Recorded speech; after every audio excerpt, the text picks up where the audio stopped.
Hi, everyone. I'm the director for our New Zealand registered not-for-profit, Common Knowledge Trust. And because I'm doing these COVID long haul videos, I need to explain to you what our trust mission statement is, which is our belief that I, as an individual, you as an individual, should be able to use any type of healthcare system that you want, all at once, anything you want to do.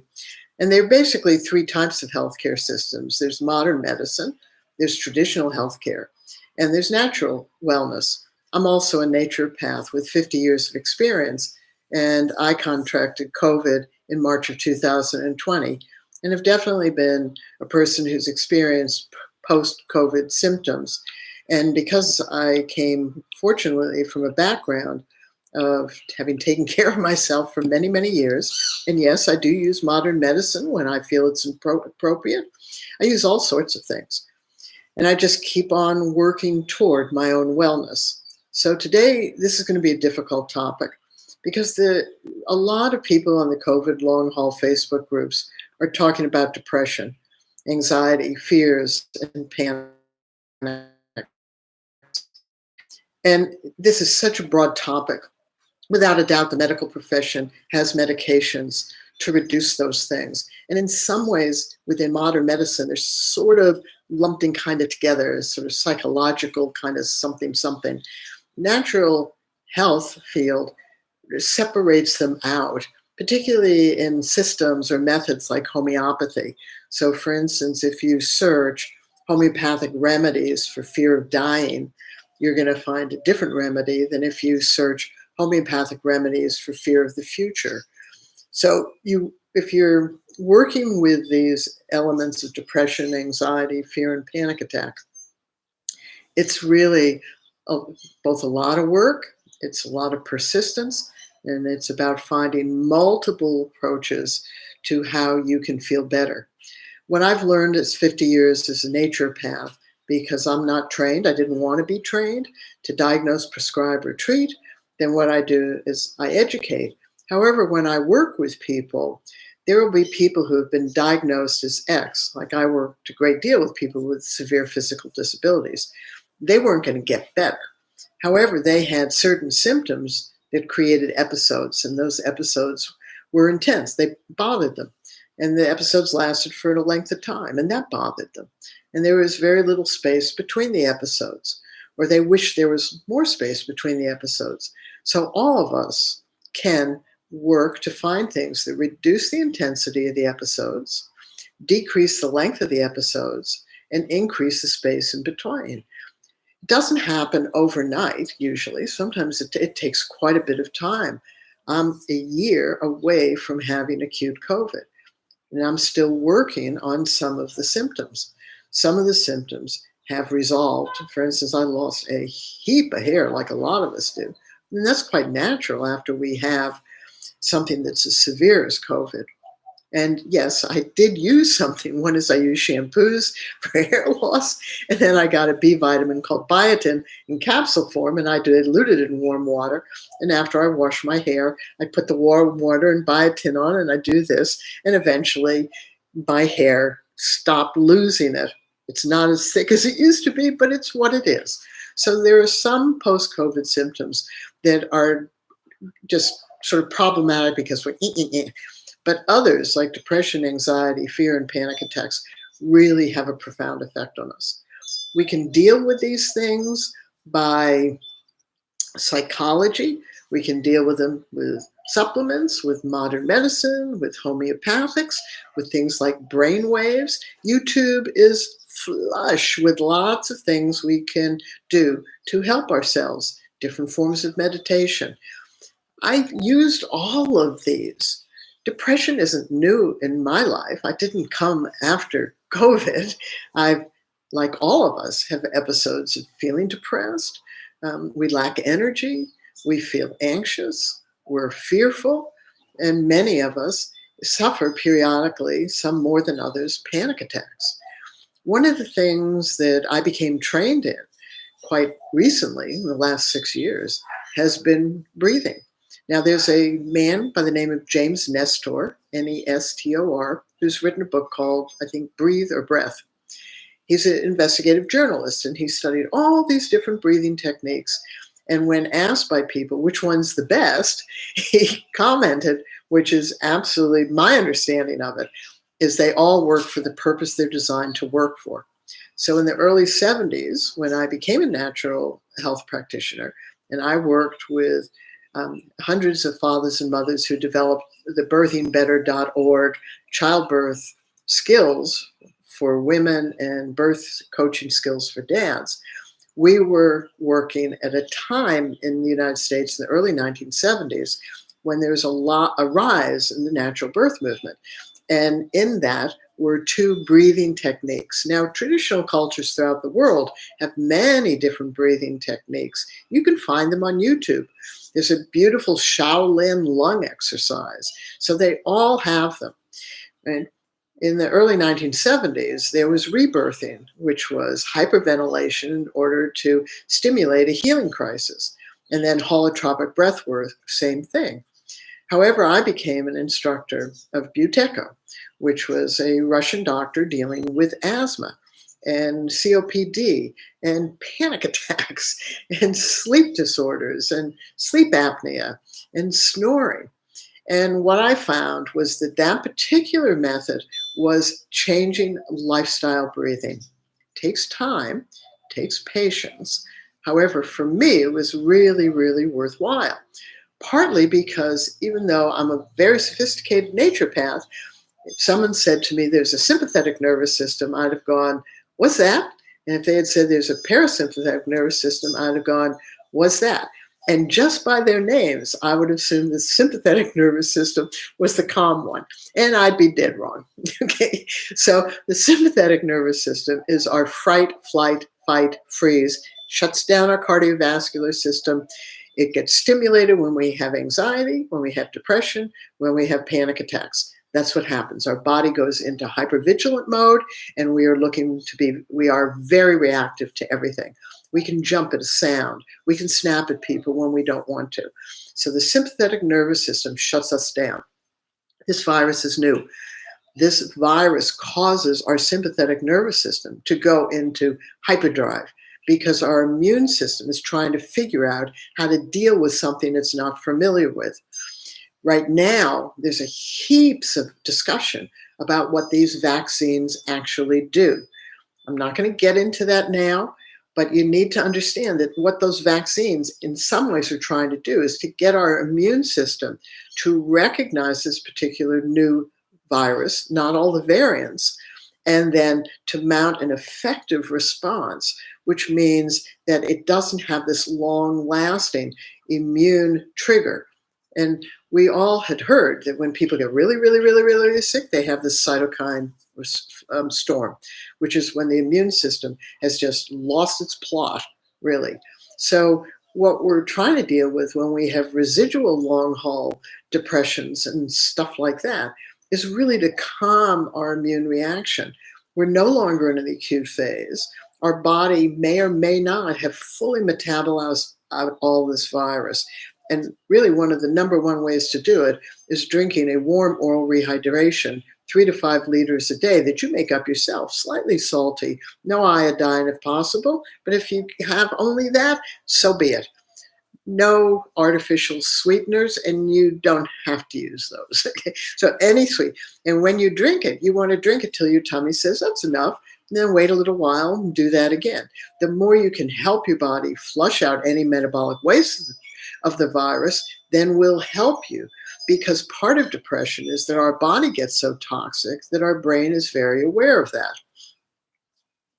So when we're dealing with this depression and anxiety and fear and panic attacks, and our immune system is in haywire sympathetic mode, it's just shut down and reactive to everything, and we're having these immune flushes and rushes all the time, we need to know how to stimulate our parasympathetic nervous system. Some of it is very easy to do. Some of it takes time in changing our breathing, because many people before COVID, with COVID, were mouth breathers or high chest breathers. And in order to really stimulate the parasympathetic nervous system, you need to switch to nose breathing. and belly breathing. And not just that, you need to be able to slow your breathing down. But it takes time. Is it worth it? Changed my life when I started to do this, because I was a nose belly breather for 50 years, thought I breathed great. And then when I became an instructor, I realized all my breathing was dysfunctional, and that was before COVID. So I've had to reset the breathing center in the back of my brain. One is to become more carbon dioxide tolerant. And we know examples of that by the fact that people who live in high altitude, the Kenyan runners, for example, when they came down into the Olympics and started running, they left everybody behind because they live where there's less oxygen, so they have more carbon dioxide tolerance. But the other is nitric oxide. Totally, I didn't know what it was. I didn't actually know what carbon dioxide tolerance was. I'm better. And carbon dioxide tolerance is really important because when we breathe in oxygen, our oxygen attaches to our red blood cells. And when we have a greater CO2 tolerance, it actually separates the oxygen from our red blood cells and distributes into our organs, into our tissues, and dilates our blood vessels. But the nitric oxide dilates our blood vessels, and all of us have an experience. We have an experience. So what you don't know, and what you don't know, you're not looking to find out, because you don't know it. Right? So nitric oxide is actually produced under this layer of our skin. And when we go into the sun without sunscreen on, this layer underneath our skin glows bright white. And you can research this in a BBC series called Trust Me, I'm Your Doctor, where there was one of the women doctor went and talked about skin cancer to some guy in the UK was researching it. And he showed her our skin and this white glowing. And she said, "What's that?" And she was a doctor. She didn't know. Right? And he said, "That's nitric oxide." I didn't know what that was. And that was years before I became trained in Buteco. And how do we know that nitric oxide is active? We get sleepy when we get into the sun.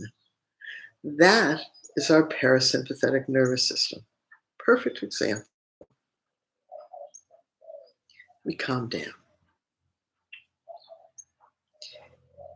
We can do it by choice when we know how. So I can stay in my parasympathetic nervous system now, or I can ramp myself up and I can switch more over to the sympathetic nervous system, and I can get more tense and more depressed and more anxious and start breathing more like this. I don't have to, because I know how to stimulate this parasympathetic nervous system. A lot of us have been locked down for a long time, so getting in the sun is really, really difficult. So we have to do it, perhaps without that for a while. Go on YouTube. I'm on YouTube now, and look up humming, and nitric oxide, NITRIC, new word, OXIDE, humming, nitric oxide. Bunch of stuff about that. So basically, you don't hum down here. Put tongue to the roof of the mouth, so you don't go hmm. Put tongue to the roof of the mouth, so you feel that vibration. The nitric oxide collects and is produced in our sinuses here. And when it's produced in our sinuses here, it actually tingles. So after we've done a hum, we breathe in our nose and we invite the nitric oxide into our body. So the story is that the first guy that really developed this hummed for an hour a day. Could I do that? Not a prayer in hell. Right? However, when I go for a walk, I can hum. When I drive in the car, I don't have a car anymore, I can hum. When I'm sitting here, I can hum. So if I hum for 30 seconds, yippee zippy, I feel this. But you always breathe in your nose. And you breathe in your nose to invite that nitric oxide. What happens when you have that nitric oxide coming through you? It's opening up your 100,000 miles of blood vessels.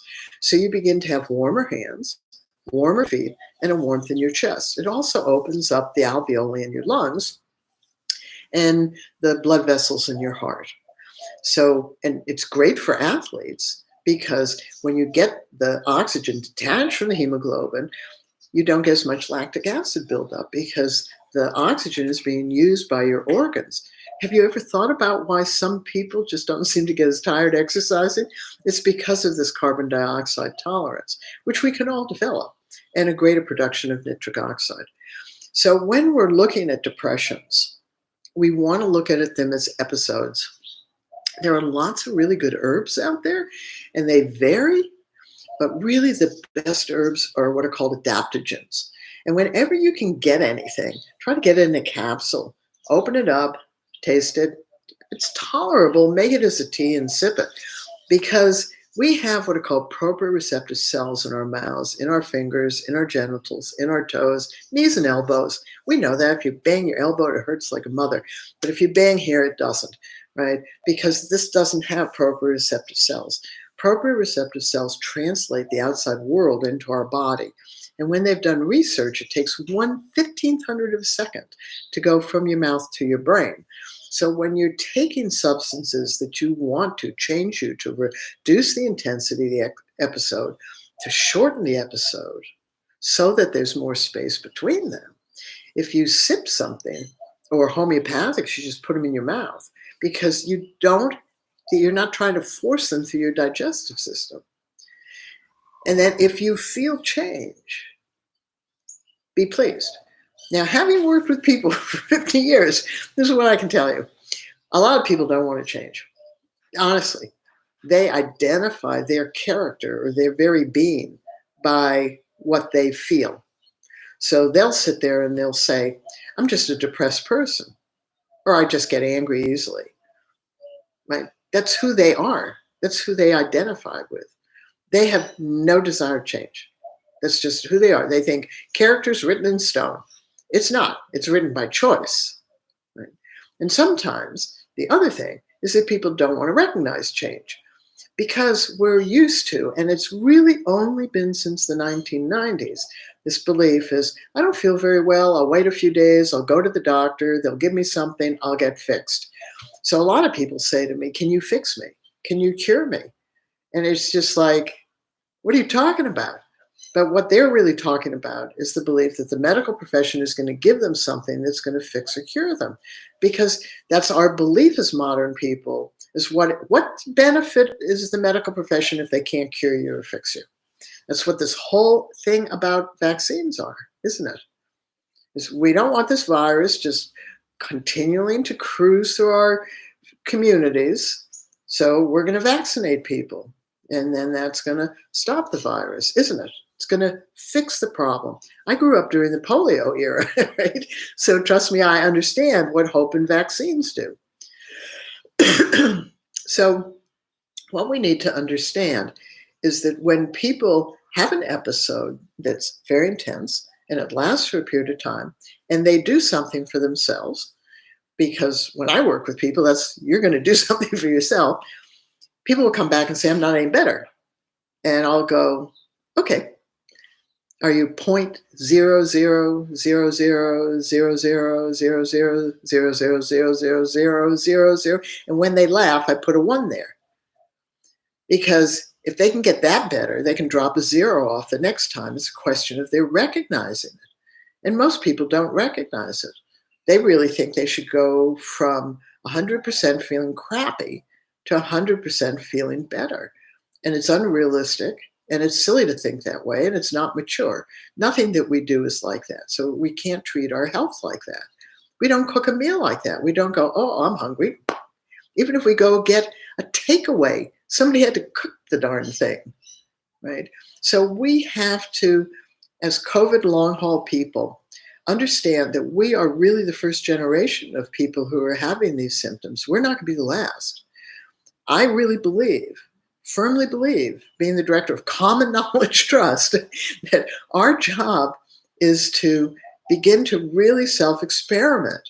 You can use modern medicine, do what you want, right? You can do traditional health. What's traditional health?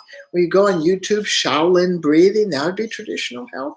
That's not natural health, but they all work together. You can work together. Buteco isn't traditional health. It came from a man who passed away quite recently, but it's been profound. We, as long haulers, need to spend time trying things out. But we need to try things out with the understanding that if we have a list of symptoms, so for instance, a person who is fearful might say, I wake up in the morning and I'm afraid I'm going to die, but I don't have it in the evening. So homeopathically, you might Google homeopathic remedy for fear of dying waking up in the morning. And you may find a homeopathic tissue salt called natrum sulph, which is good for morning symptoms. How did I learn? I didn't learn because I went and sat in a classroom and was taught or read one book. I learned because I had a fascination principle. Damn it, I wanted to fill in the gaps. Right? So I went out and learned a lot of things. And I learned little things. I'm not a great researcher. I have a learning difficulty called aphantasia. I have no visual memory. You can look that one up. Aphansia, aphantasia. It's being researched in the UK. We have no visual recall. More or less, we're on a spectrum. Okay? But it's plagued me all my life. So I don't read well. I can't research well. I misread things. But I'm a great trivia researcher. So the under the skin, this was called trivia research. And are there miracles? Sure. But there are slow rolling miracles. And the slow rolling miracles are when we can do one or more things to help reduce the intensity of these episodes, decrease the length of them, and increase the space in between. A lot of people feel that when they get better, they're going to be like that. That's called dead, right? We're like this. What we don't want is to be like this, right? So we're trying to make it more like this. And it takes time and it takes persistence because our body has been very, very sick with something it does not recognize. It is causing us to have long haul symptoms. This virus has the ability to damage the endothelial cells in our blood vessels. We need time to heal those things, and we need to figure out how to do that. And I will talk about that some other time. Right? But research how do you heal endothelial cells in your blood vessels. And if you're a great researcher, read the scientific data, and if not, read the common language data. So it also leaves white spiderwebby kind of stuff.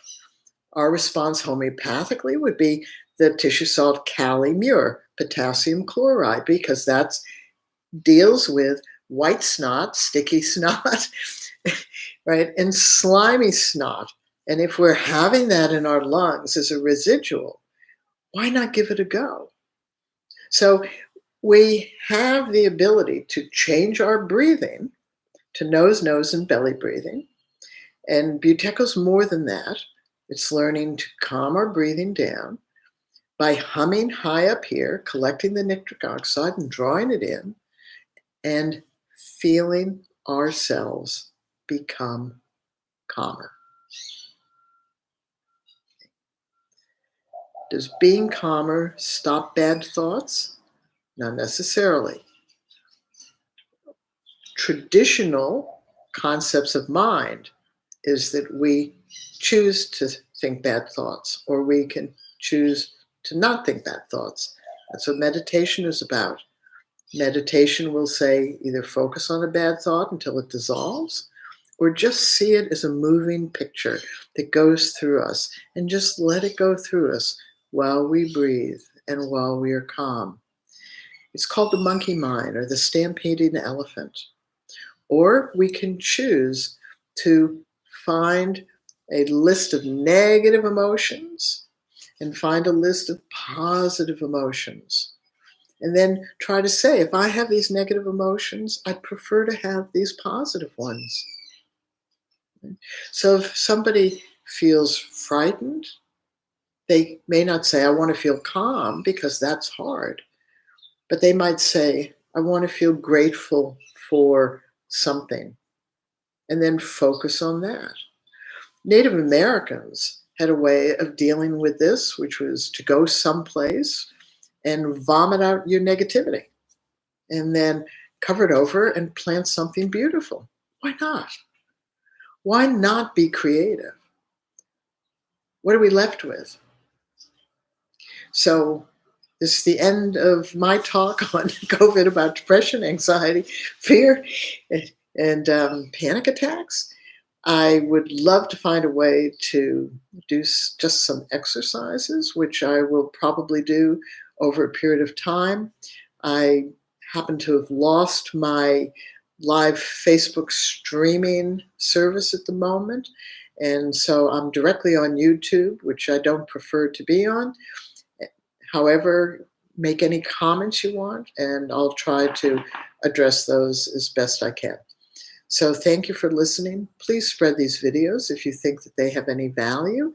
They're sitting on our Birthing Better Childbirth Preparation YouTube channel because primarily for 50 years, that's what our trust has been dealing with, is how to grow a skilled birthing population by people self-learning birth skills and birth coaching skills. So now I'm in another field. 100% of COVID people are now in this field. If you haven't had COVID, you're not in this field. Not all of us are long haulers. Those of us who are long haulers, we need to help each other. And talk to you later. Bye-bye.